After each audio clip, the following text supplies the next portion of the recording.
저격수 영입, 그리고 예능 출동 윤석열, 홍준표 총력전입니다. 네, 지금 보면 어제 국민의힘 예비 후보들이 모두 박정희 전 대통령 묘역을 참배했다라고 어제 저희가 전해드렸는데, 그러면서 윤석열 후보만 이 개인 일정 때문에 좀 따로 참배할 예정이다라고 전해드렸습니다. 여기서 김현 기자, 팩트체크. 정말 따로 참배한 거 맞습니까? 네, 윤석열 후보 다른 후보들과 다르게 다른 또 국민의힘 관계자들과 다르게 따로 참석을 했습니다. 네. 그런데 어제 이 방문을 박정희 전 대통령 묘역을 찾았을 때 윤석열 후보를 향해서 일부 보수단체 회원들이 저주의 구판을 벌이려 왔느냐, 양심이 있냐 이러면서 반발하는 소동이 있었습니다. 네. 윤석열 후보의 지지자들은 양심이 있으니까 온 거 아니냐 이러면서 지지자들 간의 설전이 벌어지기도 했었는데. 양심이 있으니까 온 거 아니냐. 네, 그렇습니다. 네. 현장 영상 이제 함께 보시겠습니다. 네, 현장 영상이 지금 준비가 안 된 것 같은데요. 사실 이 윤 후보를 향한 이런 비난은 이제 이번이 처음이 아닙니다. 왜냐하면 윤 후보가 지난 9월에 경북 구미 이제 박정희 전 대통령 생가를 찾았다가 보수단체 회원들의 거센 항의와 반발을 받은 적이 있는데요. 당시 영상 함께 보시겠습니다.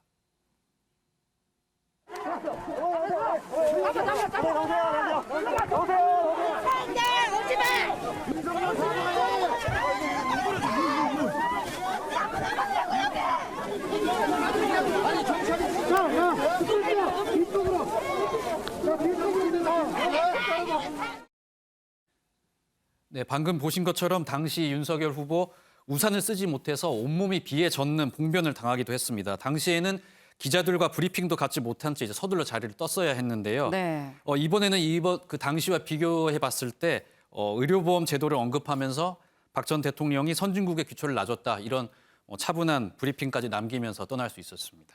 지금 윤석열 후보가 박정희 전 대통령에 대해서도 굉장히 이 고평가를 내놨습니다. 그런데 이 윤영걸 대표님, 네. 사실 이제 묘역에 참배를 하러 갔는데 저렇게나 이 반발을 할 거라고는 이 윤석열 후보는 예상을 못했을 것 같아요. 좀 당황스러웠을 것 같은데 이 최종 경선까지 아직 열흘도 남지 않은 상황이거든요. 근데 이 최종 경선은 이 일반 여론조사 50, 당심 50인데 당심 이 50을 확보하기 위해서 윤석열 후보 저런 반발에 부딪혔을 때 좀 고민이 될 것 같기도 합니다. 그 윤석열 후보의 어떻게 보면은 타고난 딜레마죠. 네. 박근혜 전 대통령 수사 특검에서 총책을 맡았기 때문에 수사팀장이었죠. 언제는 수사해서 가혹하게 수사했다가 언제는 또 지지로 돌아섰느냐 네. 이런 또 반발이 있을 수 있는데 그게 윤석열 후보가 업으로 갖고 가야 되고 또 그걸 극복해야죠. 저거는 박근혜 전 대통령에 대한 수사도 있고 네. 또 하나는 광주에 대한 것도 있어요. 지난번에도 광주 5.18 얘기해서 호남에서 극심한 반발을 샀잖아요. 네. 그런 면에서도 또 거기 가서 또 그렇지만은 자기가 넘어야 될 고비라고 생각하고 그걸 피하지 말고 대범하게 가서 또 진상을 밝힐 건 밝히고 자기 소신을 밝히고 네. 또 반성할 건 하고 이런 식의 또 의원한테도 이제 11월 5일 날 국민의힘 후보가 결정이 되니까 며칠 안 남았거든요. 좀 더 의원한테도 자초지종을 설명하는 거 이거를 아마 국민들이나 당심이 원하지 않겠느냐 이렇게 생각합니다. 네, 지금 의연하게 정면 돌파하라라고 말씀을 해주셨는데 일단은 윤석열 후보 이제 2040, 2030 이 표심 잡기에 좀 나선 것으로 보입니다. 지금 보면 오늘 이 젊은 층 2030의 지지를 받고 있는 이 국민의힘의 하태경 의원, 이 하태경 의원을 선대위원장으로 영입을 했는데요. 사실 그동안 이 하태경 의원이 윤석열 후보, 이 예비 후보 대 예비 후보로 토론회에서 가만두지 않았었거든요. 그 모습 저희가 준비했는데 같이 보고 오시죠. 발언들을 쭉 보면 공정과 상식을 스스로 허물어뜨리는 발언들이 꽤 많아요. 예를 들어서 얼마 전에 그 인터넷 매체 비하 발언 논란. 그거는 인터넷 매체를 비하한 게 아니라 정치 공작을 하는데 그런 매체들을 사용하지 마라. 제가 그런 친여 매체를 즉시 동원을 하지 왜 그렇게 자그마한 그런 매체들을 공작에 활용하느냐. 그러니까 매체를 크고 작고 구분하는 것 자체가 제가 볼 때 이게 불공정한 생각이에요. 그래서 그걸 고치셔야 돼요. 오해가 있을 부분에 대해서는 좀 제가 말씀을 드렸는데 나쁜 데 쓰지 말라는 뜻이었습니다. 근데 그것도 나중에 이제 변명을 하시는 것도 그것도 저는 공정인가? 왜냐? 네, 지금 보시면 하태경 의원, 이 윤석열 후보 상당히 좀 집요하게 파고들면서 잘못된 건 잘못됐다라고 이렇게 얘기하는 모습이었는데 이런 하태경 의원이 이 선대위원장으로 오늘 영입을 했습니다. 그런데 김현 기자, 뭐 윤석열 후보만 이런 건 아니죠. 사실 2030한테 뭐 인기가 있다고 스스로 얘기를 하고 있는 이 홍준표 후보, 나는 무야홍의 심지어 이 무대홍입니다. 뭐 얘기까지 하고 있잖아요. 이 상당히 뭐 2030 지지를 받고 있다고 본인은 얘기를 하고 있는데 이번에 예능에도 나왔더라고요.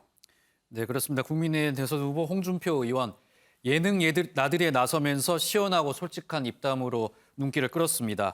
윤석열 후보와 이재명 후보 등이 예능 프로그램에 일찍 출연한 것을 언급을 하면서 그때는 내가 안 떠서 불러주지 않았다 뭐 이런 발언을 하기도 했고요.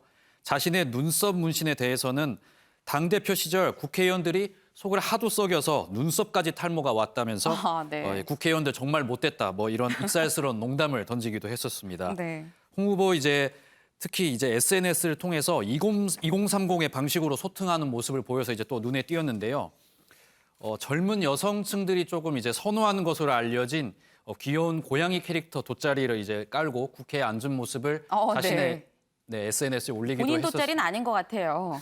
네, 그렇습니다. 이런 모습을 보이면서 MZ세대의 친근함을 어필하고 있는데요. 홍준표 후보 예능과 SNS 등 젊은층과 적극적으로 소통을 하면서 상승세를 더 끌어올리려는 모습을 보이고 있었습니다.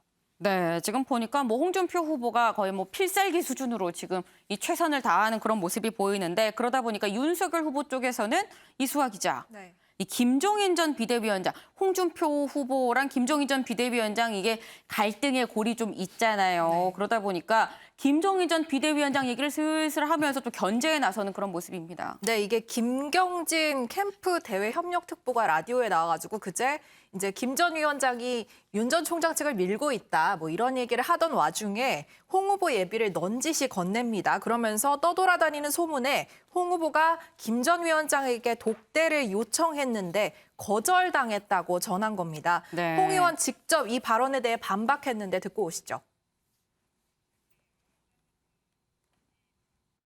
경선에는 관련이 없는 사람입니다.